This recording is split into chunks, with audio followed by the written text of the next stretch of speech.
Ya, tidak dicabut kalau memang pemerintah itu tidak merasa dirinya itu ancaman. Ya karena itu kalau Anda mau demo, pastikan bahwa kekuasaan itu jatuh.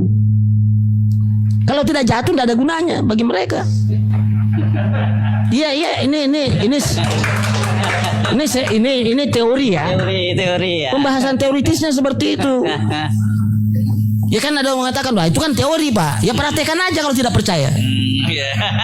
Pasti jatuh itu. Kalau Anda bertema tapi kalau Anda cuma datang di sana menakut-nakuti, dan dia mengatakan saya tidak takut kok. Kalau liberalisme tadi, kancil-kancil yang cacat, yang sudah tua sakit-sakitan harus mati, kan Anda beban. Ya karena itu subsidi itu, bansos itu beban memang. Beban, karena itu dia harus cabut. Biar mati sekalian. Anda mati tidak apa-apa tuh. Ya memang begitu kok. Ini liberalisme ya. Liberalisme tadi yang masuk di dalam dunia politik namanya demokratisme. Lihat aja itu, seluruh keputusan-keputusan politik belum dilaksanakan sudah di-challenge oleh masyarakat. Sudah diuji di MK. Itu kan penolakan itu. Ya penolakan itu. Dan ini, nah bagaimana ini? Sudah masuk dalam dunia sosial, masuk dalam dunia politik, masuk lagi dalam dunia ekonomi. Inilah wujudnya namanya kapitalisme.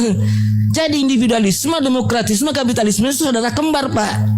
Di zaman dulu bentuknya kolonialisme dan imperialisme.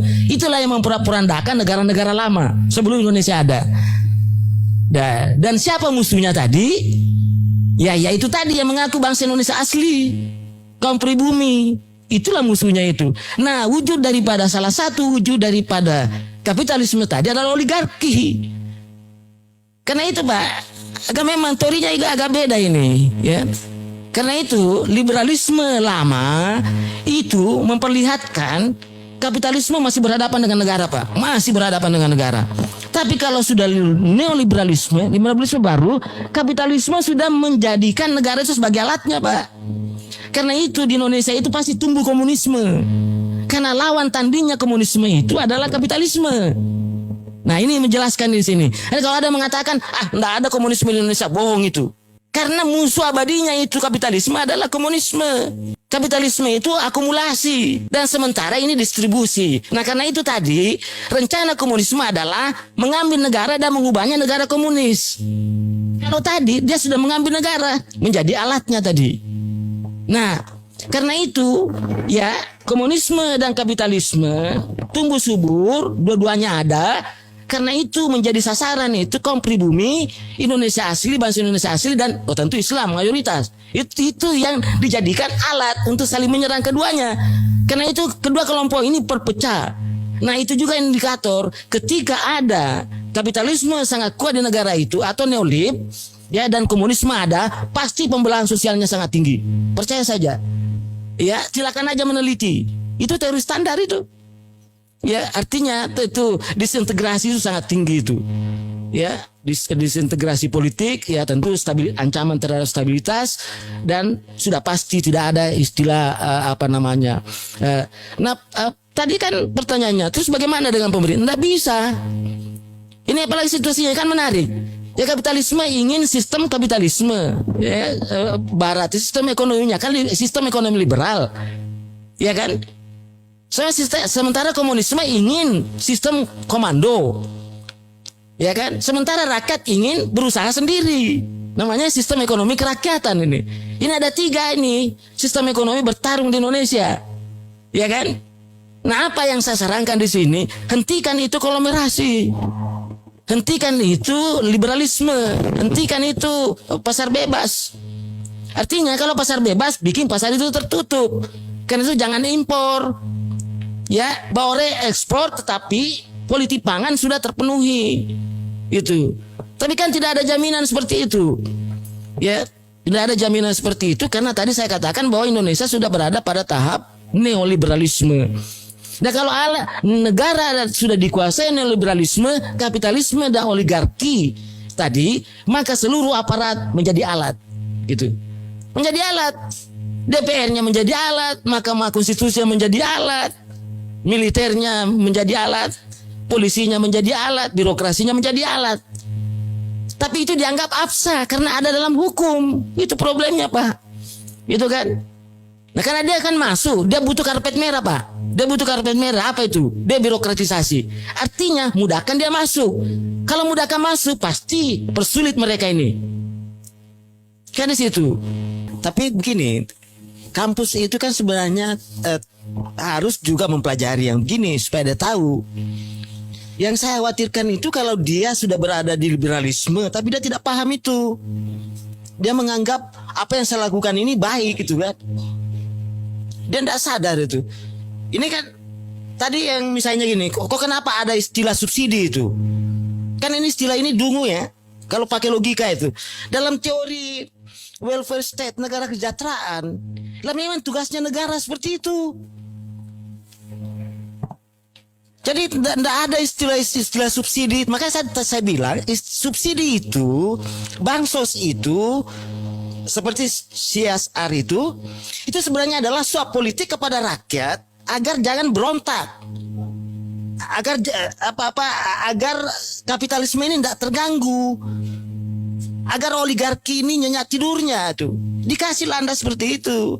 Yang seharusnya tidak perlu dibicara, yang perlu diusir itu oligarki.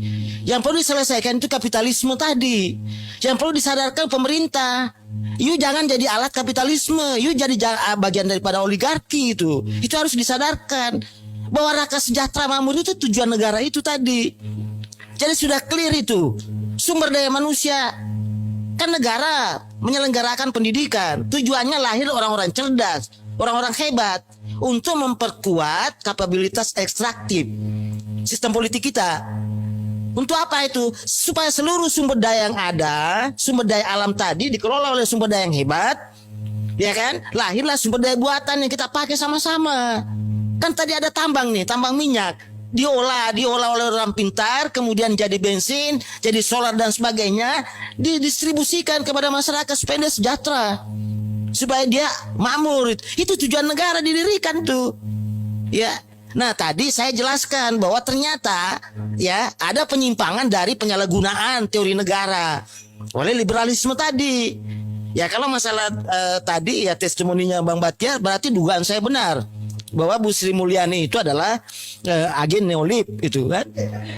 Saya memang mencurigai karena gini, kalau teman-teman di ekonomi mempelajari ekonomi ANSI dalam pengertian utang dan investasi, dia akan melihat itu sebagai financial resources.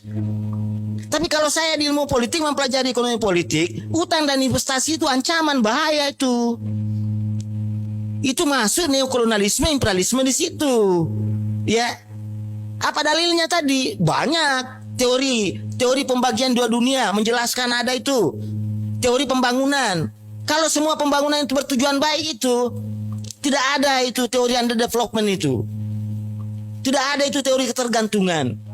Kan itu semua teori-teori yang harus dipelajari teman-teman di ekonomi. Bahwa ada loh namanya teori ketergantungan, ada loh namanya teori dependensi, ya, teori underdevelopment, ada teori neoimperialisme, ya kan? Sekarang ini apa caranya negara lain untuk menguasai kita, sumber daya kita? Ya pakai teori neoimperialisme tadi.